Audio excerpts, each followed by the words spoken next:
them to like the video. Okay.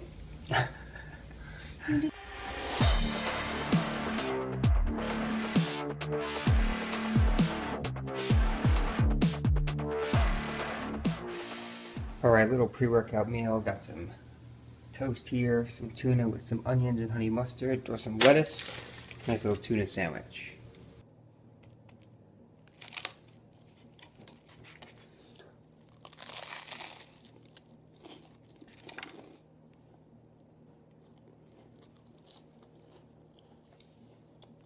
Good. Really good. Yo, what's going on, everyone? We are back inside of the gym with Brittany, hitting some incline barbell bench press. We're on week 3 of the program. I started out my day with some neutral grip pull-ups, so 50 pull-ups, and then we moved on to this. Brittany's second time ever doing this exercise, so you could tell there were some balancing and stability issues. So we need to take the time to develop this motor pattern down for her, and that goes for any new exercise that anyone is trying out. It takes lots of repetition in order to develop that motor pattern. So I actually moved on here to 165, going for 4 sets of 8. And I believe it was a week or 2 ago, failed with this weight. When I hit 7 reps, it just gave out. I was struggling, and today just felt exceptionally good. So I was able to knock out the 165 for 8 and decided on my next sets to actually increase the weight to 170. So what you saw there was set number 1. These next 2 sets are sets 3 and 4 using 170. And again, they felt great. The weight went up. I'm not going to say easy, but I was happy with the speed, and there were really no sticking points. So another lift that I've been putting a lot of time into and just trying to get the form down. My grip width probably could have been a little bit wider now that I'm watching back the footage, but incline barbell bench press was something that I actually used to hate. I never liked this movement. I thought it was kind of awkward. I used to use dumbbells only, but now that I'm getting stronger at it, my form's getting better. I'm actually starting to enjoy this lift a lot more. All right, so following the bench press, we hit up this isolateral hammer strength row machine. And you've heard me talk about these hammer strength machines before, how I'm a huge fan of them. And they do let you work each side individually, or you could choose to do it with both arms at the same time, as Brittany and I did in this training session. And again, it all comes down to personal preference. I will say that if you're doing one arm at a time, you obviously get the benefit of working each side independently, but it's also easier. So when you're rowing 3 or 4 plates on one side, try doing it with 2 arms at the same time, keeping your chest on the pad, and you might notice a little difference. But regardless of whatever you choose to do, great machine either way. Look at that form, the arch in the lower back, shoulder blades are retracted, bringing those down at a 45-degree angle to take the stress off the anterior delt using leg drive. That's what I'm talking about. So we hit up the flat dumbbell bench press next, and we were going for 4 sets of 10. I was working with the 85s this week. Last week, I believe I only used the 80s and didn't hit my 4 sets of 10 that I was going for. So I'm not sure if it was just an off week last week or this week I was just feeling strong, feeling good. But whatever the case was, overall was a great workout. I was actually pretty damn exhausted after the barbell bench press. So you see me kind of grinding out reps 9 and 10 here. I believe this was set 3 or set number 4, but either way, we were able to complete all of the reps. And following the bench press was some more pull-ups for me. I had 4 sets of 8 here, and these are definitely getting easier. This program, as you guys know, has had a ton of pull-up work in it.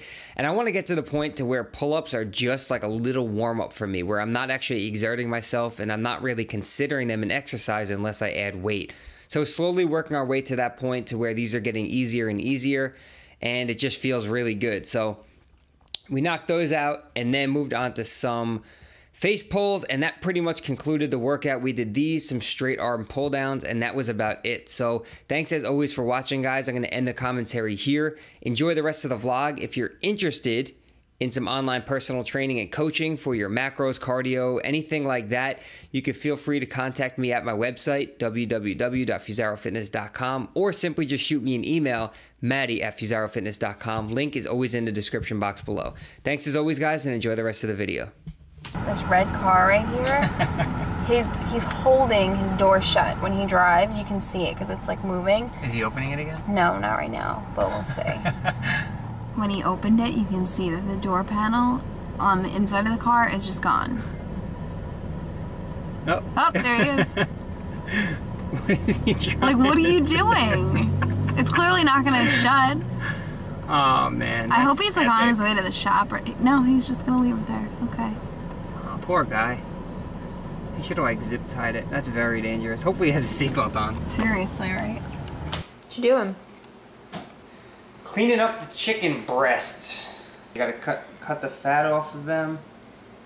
And We should have just had them do it before we left. Yeah, I know. They don't but charge you these for weren't it. from the butcher, and I don't know about the people at Walbombs. But yeah, it's a beautiful day out there. So we are going to turn on the grill in a couple of minutes and grill these boobies up. Know what I'm saying? Got it.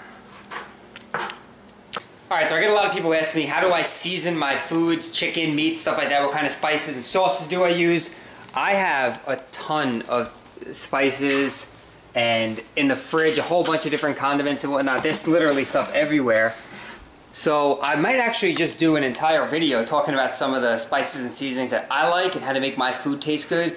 Right now we're actually going with this right here. So we have this blackened seasoning, Cajun's Choice. Pick this up at Stop and Shop, and it's a pretty good blend. So we're just gonna get that on both sides of the chicken here. And then you gotta get dirty, flip it over, and do the same thing on the other side. Alright, so we're gonna throw this grill on here. Lit down there. Lit. Get the whole grill going, let that heat up a little bit, and then we'll throw the chicken on in. Alright, so we're all preheated. We got our chicken here. Throw it right on the grill. And what's important is leave the chicken alone. I know a lot of people get like grill crazy, or even when they're cooking on a pan on the stove or whatever, you start moving everything around, and that's how it sticks to the pan and doesn't cook evenly. So let it sit there and you'll know when one side is done when it no longer sticks to the grill. So just leave it alone and let it cook. Bye, chickens.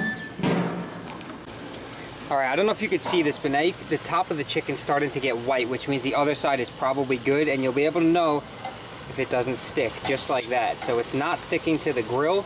Now what we'll do is we'll actually give it a little turn, because we want those grill marks. This step, not necessary, but you can do it if you choose. Alright, time to give it a little flip. Look at those grill marks. Come at me.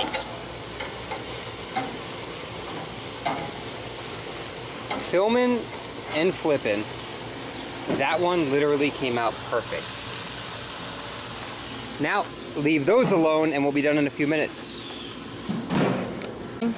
We're good? We on? We live? We're live. Alright, so now how do we know when our chicken is done? There are some experts out there. I'm not a grilling expert. Some people can just touch it and feel that it's done. We have a couple of methods here. One of them is get yourself a kitchen thermometer. Hold on. People want to see the chicken, not you. Alright, come on. As the Hodgson say, put the camera on me. So you can use a kitchen thermometer if you want. These are a couple of bucks in the store. What you would do is take the thickest piece of chicken, get it into the middle, and when it reaches an internal temperature of 165 degrees, you know it's done.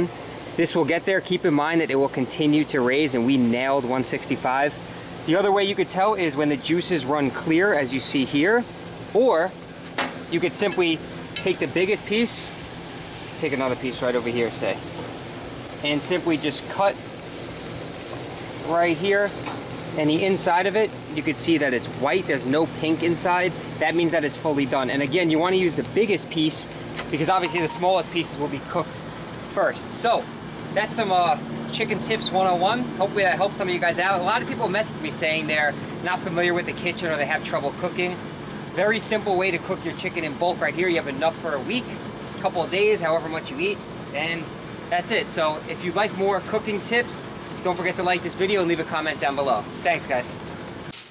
All right, I'm giving you one last look before we put it away and then eat it later probably, but this is how it came out.